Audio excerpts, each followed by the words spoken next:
sounds much better. You're good. Mm-hmm.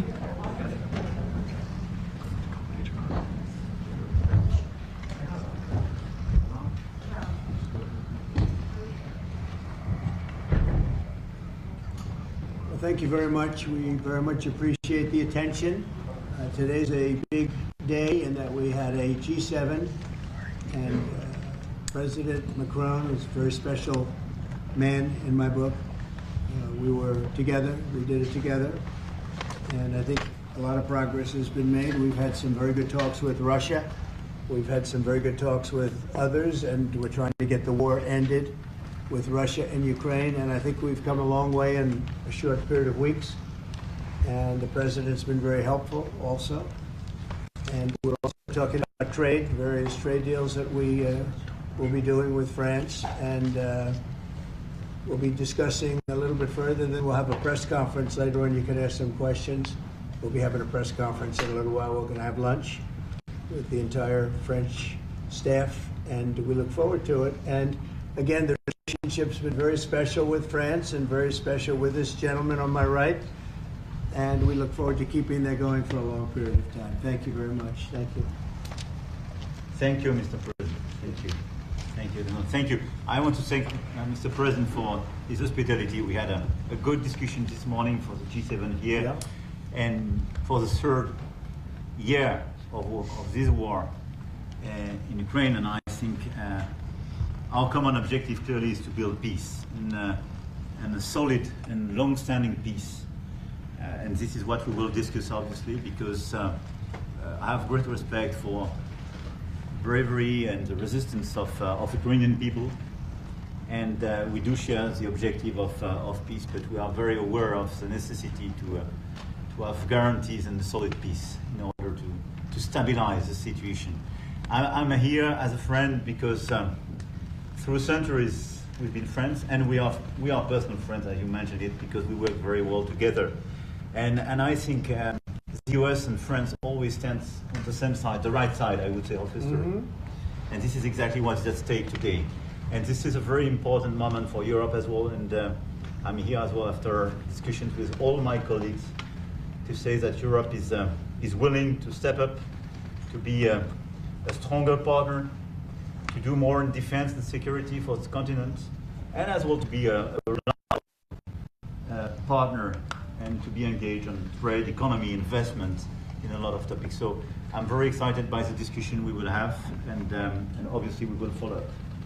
And I want to thank you again, Mr. President, for your presence for Notre-Dame de Paris. It meant a lot for French people, and I want to thank you for that.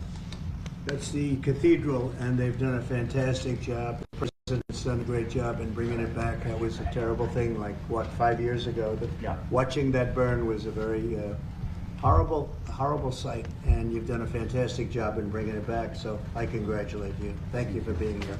Thank you. Thank you very much. Anybody want to ask a question or two? Is that a foolish question? Reached an agreement with the Ukrainians on the critical minerals deal. It looks like we're getting very close. The deal's being worked on, and we're, I think, getting very close to getting an agreement where we get our money back over a period of time. But it also gives us something where I think it's very beneficial to their economy, to them as a country. But, you know, we're in for $350 billion. How we got there, I don't know, but that's a lot of money, a lot of money invested, and we had nothing to show for it. And it was the Biden administration's fault. The Europeans are in for about $100 billion, and they do it as in the form of a loan. And the Europeans have been great on this issue. They understood it wasn't fair, and we were able to work something out. But with the Ukrainians, I think I can say that we're very close. Scott's around here someplace, and I think we can say that we're very high. Scott, I think we're very close. Do you have something to say about that, Scott? We are very close. Good. 1 yard long. All right. Mr. President, would that include security guarantees for Ukraine? What? Would a minerals deal include a security guarantee for Ukraine? Well, it'll be Europe is going to make sure that nothing happens. I don't think it's going to be much of a problem. I think once we settle, there's going to be no more war in Ukraine, and you're not going to have it's not going to be a very big problem. That's going to be the least of it. Mr. President, we're hearing from some Greek media reporting that the U.S. has agreed to shut down a military base in Greece that's been a logistical hub for NATO. That who shut down? That the U.S. has agreed to shut it down at the request of Turkey and Russia. Is that at all true? Marco, do you have anything to say about that? Greece? Sure, that's a no. That's a no, sir. Mr. President, Mr. Is it a President, no? You said? It's a no, sir. It's not a correct statement. Thank you. Mr. President, how do you react to people in Europe who say that you are abandoning Ukraine and that you are going to sacrifice the security of Ukraine by making a deal with Vladimir Putin? Now, we're helping Ukraine like nobody's ever helped Ukraine before. And I can say this, if I didn't become president, Ukraine would right now still be at a level where there would be no even thinking about a peace. And it was, it's a sad thing that this happened. This would have never happened, this war, if I were president. Zero chance. And it has happened. So my function is to get you out of the war, get them out of the war, let them live. It's a bloody war, it's a horrible war. Thousands of people are being killed a week. And I would say Russia, maybe 700,000 people. I think Ukraine probably a similar number. And that's not talking about the towns and the cities that have been blown up. That's talking about soldiers. This has been a horrible, bloody mess. And we're going to get it solved. We got to get it solved. And you know, we're not talking about America's soldiers, soldiers from this country. We're talking about Russia and Ukraine. But on a humanitarian basis, we have to get this very, very bloody, savage problem solved. And I will say this also, it could lead to World War III if it's not solved. You know, there'll be a point at which it's not going to stop at those two countries. Already there's such involvement from other countries. And it could really lead to a very big war, World War III. And we're not going to let that happen either.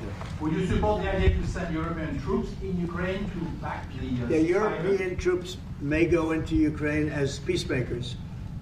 So when the agreement is done, they can watch that everything's followed properly. I don't think that's going to be a problem. And a lot of the European countries, I think, I don't want to speak for France, but I know that the presidents talked about doing that also. I think that'll be a very good day when we can go in as peacekeepers as opposed to what's going on right now with everybody being killed. Will they have U.S. backing, those troops going into Ukraine? Will they have U.S. backing from U.S. troops? Well, we're going to have a backing of some kind.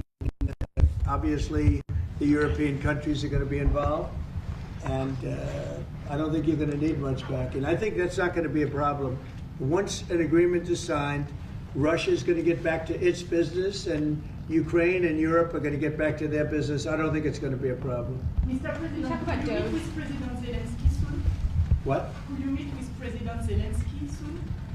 I will be meeting with President Zelensky. In fact, he may come in this week or next week to sign the agreement, and which would be nice. I'd love to meet him. Would meet at the Oval Office. So the agreement's being worked on now. They're very close to a final deal.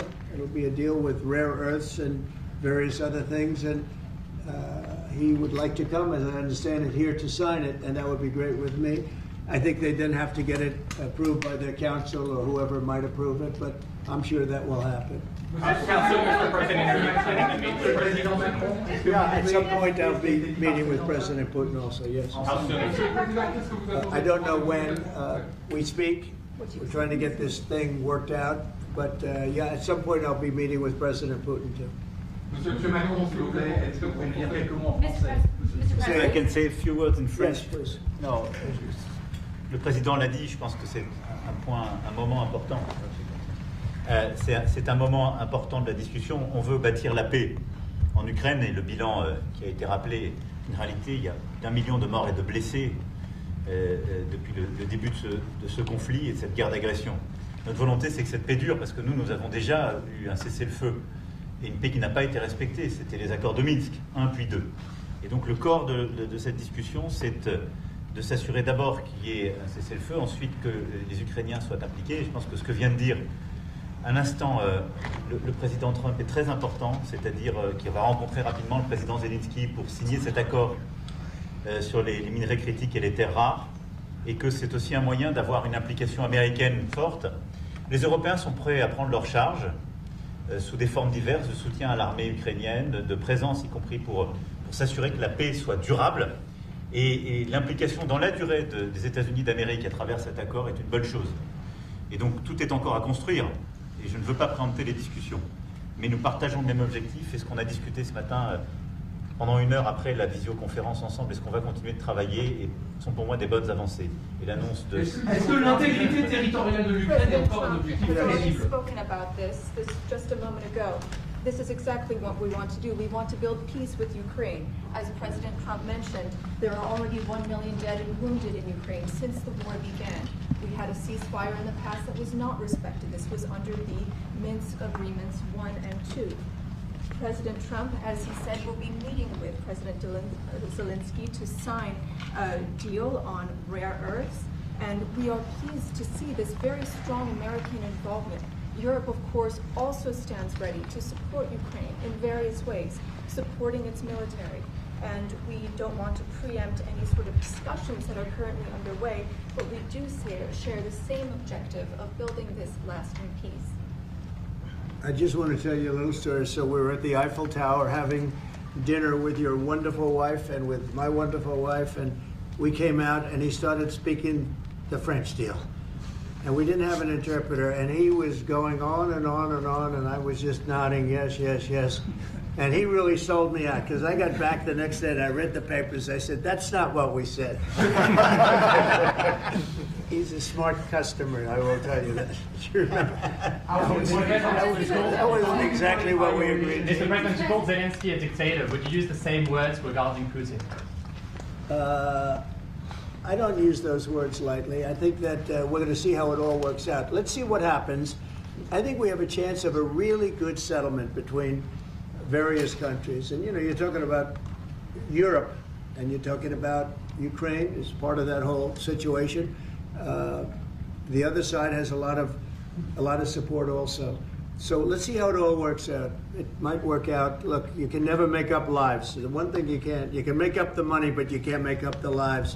A lot of lives lost. I think probably a lot more lives than people are talking about. It's been a rough war, but I think we're close to getting it solved. Go Question ahead. about Doge, sir. Do you think that Doge could benefit from more streamlined communications? There was that email telling employees to give 5 things that they've done last week. Agency heads then told people to ignore it. But You're talking about the last email that was Yeah. sent, where he wanted to know what you did this week. You know why he wanted that, by the way? I thought it was great. Because we have people that don't show up to work and nobody even knows if they work for the government. So by asking the question, tell us what you did this week, what he's doing is saying, are you actually working? And then if you don't answer, like you're sort of semi-fired or you're fired, because a lot of people are not answering because they don't even exist. They're trying to find, that's how badly various parts of our government were run by, and especially by this last group. So what they're doing is they're trying to find out who's working for the government. Are we paying other people that aren't working? And, you know, where's all this? Where's the money going? We have found hundreds of billions of dollars of fraud so far, and we've just started. We're actually going to Fort Knox to see if the gold is there, because maybe somebody stole the gold, tons of gold. Some of the agency So heads- I think it was actually, there was a lot of genius in sending it. We're trying to find out if people are working. And so we're sending a letter to people, please tell us what you did last week. If people don't respond, it's very possible that there is no such person or they're not working. Some of the agency heads instructed their employees not to respond because they were waiting on further guidance. But Elon Musk's tweet said a failure to respond would be taken as a resignation. So there's been a disconnect in communications. Yeah. Are you concerned at all about Only, that? no. That was done in a friendly manner. Only things such as perhaps Marco at State Department, where they have very confidential things, or the FBI, where they're working on confidential things. And they don't mean that in any way combatively with Elon. They're just saying there are some people that you don't want to really have them tell you what they're working on last week. But other than that, I think everyone thought it was a pretty ingenious idea. We have to find out where these people are. Who are they? And we said, if you don't respond, we assume you're not around. And that holds, that stands. And you're not getting paid anymore, too. So, you know, we're doing a real job. And we just had a poll come out, I guess the Harvard poll, saying that it's massively popular what we're doing. So, Mr. President, do you still believe in NATO? in the alliance between Europe and America in NATO? Are you going to NATO the is summit in June? very much involved in this. When I first got elected at the very beginning, first term, I got hundreds of billions of dollars put into NATO. NATO had no money because they hadn't paid for years. And I said, look, if you don't pay, and we're not going to be a part of NATO, we're not going to protect, we're not going to do what we're supposed to do. And we took in hundreds of billions of dollars into NATO. No, NATO is a good thing if it's done properly and if it's used properly. Mr. President, in these days you speak a lot about the tariff in Canada, in Mexico, and in Europe. I want to know what is your idea about Italy, if you want to make the same thing in Italy. What? Can you talk up a little louder? In these days. No louder. Can you talk a little louder? You have a beautiful voice, but you're not. In these days you speak. Where are you from? Italy. From Italy. Oh, I love Italy. Go ahead. I want to know if you have the same idea with Italy about tariff. Well, look, I love Italy, and Italy is a very important nation. We have a wonderful woman as your leader, and she was on the conversation today, one that we had, the G7. And no, I think Italy is doing very well. I think Italy's got very strong leadership with Georgia. Monsieur le Président, qu'est-ce que vous répondez au président Trump qui a dit que les Français et les Britanniques n'avaient pas accepté? Any other questions over here? Yes, ma'am. Can you clarify what you meant in your truth today on the major economic development transactions between the U.S. and Russia? Any more details? With respect to what, Russia? In solving a peace deal, you said there will be major economic development transactions which will take place between the United States and Russia. Yeah, we're trying to do some economic development deals. They have a lot of things that we want, and we'll see. I mean, I don't know if that will come to fruition, but we'd love to be able to do that if we could. You know, they have massive rare earth. It's a very large, it's actually the largest in terms of land. It's by far the largest country. And they have very valuable things that we could use, and we have things that they could use, and it would be very good if we could do that. I think it would be a very good thing for world peace and lasting peace. Well, I mean, our first, by far, our first thing that we want to do, the first element of the overall transaction is ending the war. But if, just as we're doing with Ukraine, if we could do some economic development in terms of Russia and getting things that we want, something like that would be possible, yes. Mr. President, Yes, go ahead, please. Can you explain the rationale in having the U.S. vote against the UN resolutions that Ukraine proposed and also the U.S. proposed? I would rather not explain it now, but it's sort of self-evident, I think. Mr. President, you talked about increasing the tariffs on products from the European Union. Is that still something you want to do today? Well, it's not increasing, it's reciprocal. So whatever they charge us, we're charging them. So it's not a question of increasing. If they charge us 20%, we charge them 20%. If they charge us 30 or 40%, then we do that too. So that would be on European Union, but that really would be with respect to everybody. It's reciprocity. So reciprocal. Whatever they charge us, we charge them. Nobody has a problem. Even you, I see you don't have a problem anymore, right? Mr. President, are you thinking of going to Moscow soon, maybe in May for the 9th of May for the anniversary? I mean, not soon, but I would be certainly, if this all gets settled out, which I think it will, sure, I would go there. Sure. And he'd come here too. On the 9th of May on the Red Square? I don't know, 9th of May, no, I don't. I think that's pretty soon. But no, at the appropriate time, I would go to Moscow. Monsieur le Président, est-ce que l'envoi de troupes françaises I ou think the européennes war est could end envisageable en soon. Ukraine? How soon? Within weeks. Weeks? Yeah, At I what think so. price for Right? Ukraine? Don't you think so? I'd like to have you. I think we could end it within weeks if we're smart. If we're not smart, it'll keep going, and we'll keep losing young, beautiful people that shouldn't be dying.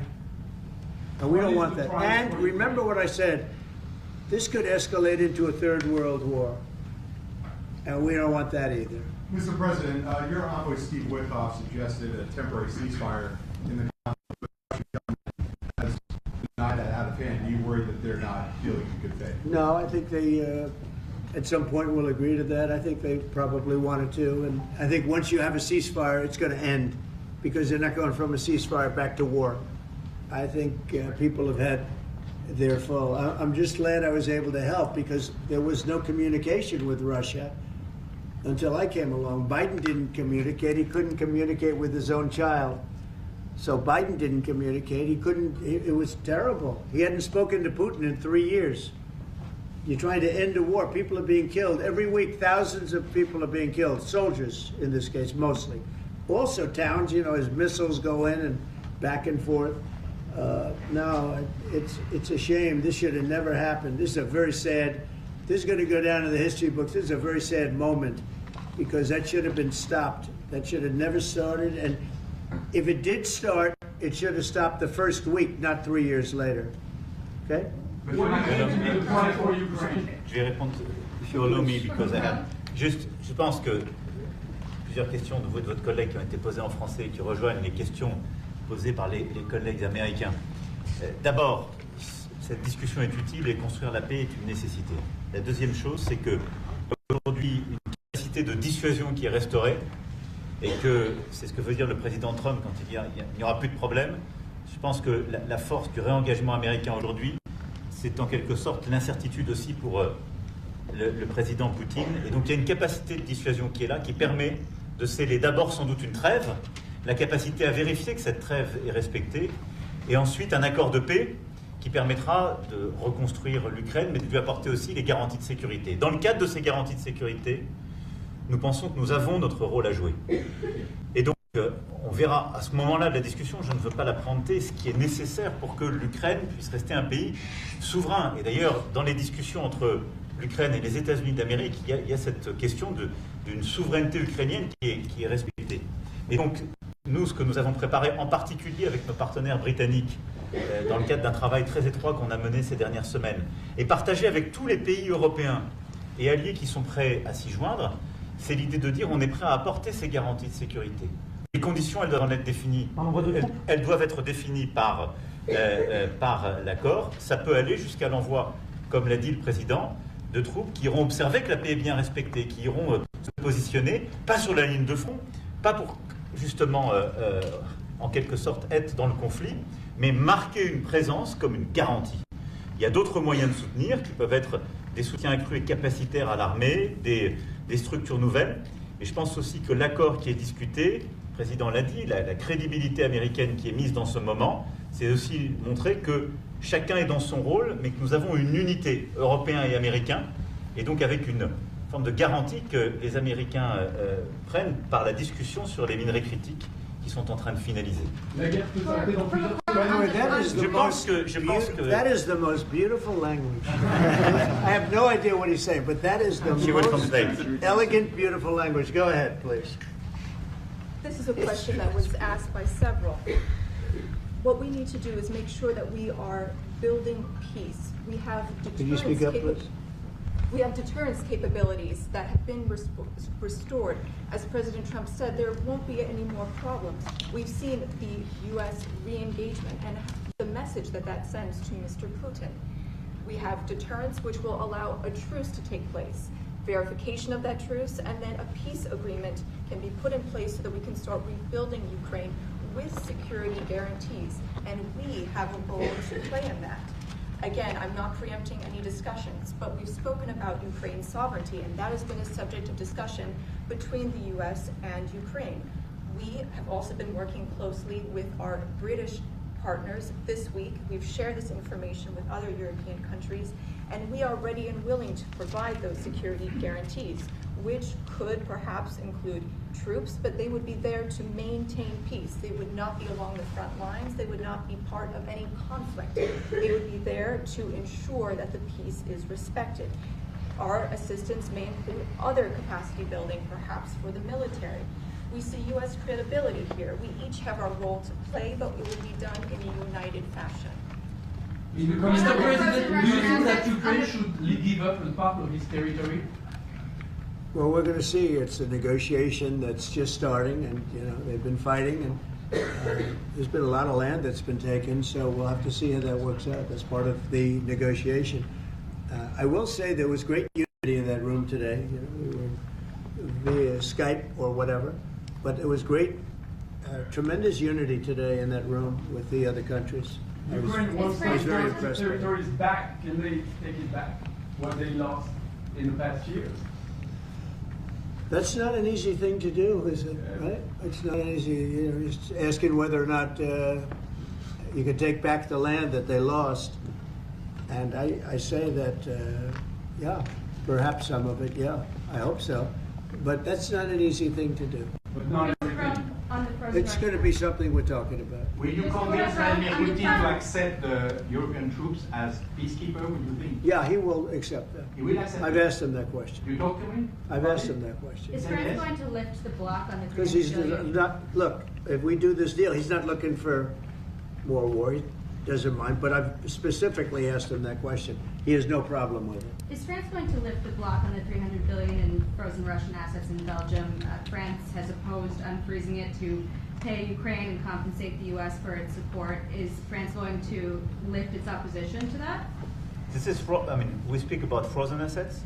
We already used them to back precisely the loans negotiated at the G7. And it's part of the sanctions, so it will depend on the follow-up of the discussions. But clearly, we respect international law. It's just frozen assets now.